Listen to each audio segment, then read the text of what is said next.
पुराने समय की बात है। एक छोटे से गांव में रामू नाम का एक किसान रहता था। रामू बहुत परिश्रमी और मेहनती था। उसका एक पुत्र था जिसका नाम राजू था। रामू ने अपनी खेती और मेहनत से अपने परिवार को सुखी रखा था। राजू अपने पिता की तरह मेहनत करने से कतराता था और आराम में जीवन बिताने की चाहत रखता था। एक दिन रामू ने महसूस किया कि वह बूढ़ा हो रहा है और अब खेती का सारा भार उठाने में सक्षम नहीं है। उसने राजू को खेतों की जिम्मेदारी सौंपने का निर्णय लिया। लेकिन राजू को खेती की कठिनाइयों का ज्ञान नहीं था और उसने खेती का काम करने से इनकार कर दिया। उसने कहा, पिताजी, मुझे यह कठिन काम नहीं करना है। यह मेरे बस की बात नहीं है। रामू ने सोचा कि उसे अपने बेटे को एक महत्वपूर्ण सीख देने की जरूरत है। उसने राजू को खेत में एक पुरानी गाड़ी के पास बुलाया और कहा, देखो बेटा, इस गाड़ी को चलाना आसान नहीं है।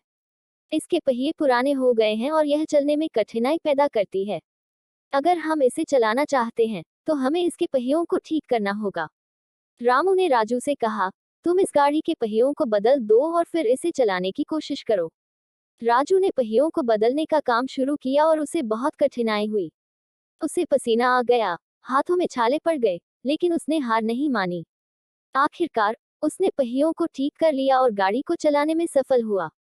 रामू ने कहा, देखो बेटा, यह गाड़ी हमारी खेती की तरह है। अगर हम इसे सही तरह से देखभाल नहीं करेंगे और मेहनत नहीं करेंगे तो यह नहीं चलेगी। लेकिन जब तुमने प्रयास किया और मेहनत की तो तुमने इसे चलाने में सफलता पाई। राजू ने अपने पिता की बात को समझा और खेती के काम को गंभीरता से लिया। उसने मेहनत शुरू की और धीरे धीरे खेती में सफलता प्राप्त की। वह अपने पिता के नक्शे कदम पर चलने लगा और उसकी मेहनत ने उसके जीवन को बदल दिया। किसान और उसका पुत्र कहानी का सारांश। इस कहानी में एक किसान अपने बेटे को मेहनत की महत्वता समझाता है। किसान रामू ने अपने बेटे राजू को सिखाया कि बिना मेहनत और प्रयास के जीवन में सफलता प्राप्त नहीं की जा सकती। यह कहानी इस बात पर जोर देती है कि जीवन में कठिनाइयों का सामना करने और मेहनत करने से ही हम अपने लक्ष्यों को प्राप्त कर सकते हैं। किसान और उसका पुत्र कहानी से नैतिक शिक्षा। मेहनत और परिश्रम के बिना जीवन में कोई भी लक्ष्य प्राप्त नहीं किया जा सकता।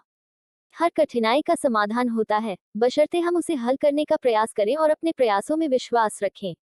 किसान और उसका पुत्र कहानी के महत्वपूर्ण बिंदु। परिश्रम का महत्व। जीवन में हर कार्य को सफल बनाने के लिए मेहनत और परिश्रम आवश्यक है। कठिनाइयों का सामना। जीवन में आने वाली कठिनाइयों से भागने की बजाय उनका सामना करना और समाधान निकालना चाहिए। परिवार की भूमिका। परिवार के सदस्यों की सीख और मार्गदर्शन हमारे जीवन को सही दिशा में ले जाते हैं। स्वयं पर विश्वास। खुद पर विश्वास रखकर और लगातार प्रयास करते हुए हम किसी भी कठिनाई को पार कर सकते हैं। जिम्मेदारी और अनुशासन। अपने कर्तव्यों और जिम्मेदारियों को समझकर अनुशासन के साथ काम करना चाहिए। इस कहानी के माध्यम से हम जान सकते हैं कि कैसे मेहनत और सही मार्गदर्शन से किसी भी चुनौती को पार किया जा सकता है और जीवन में सफलता प्राप्त की जा सकती है।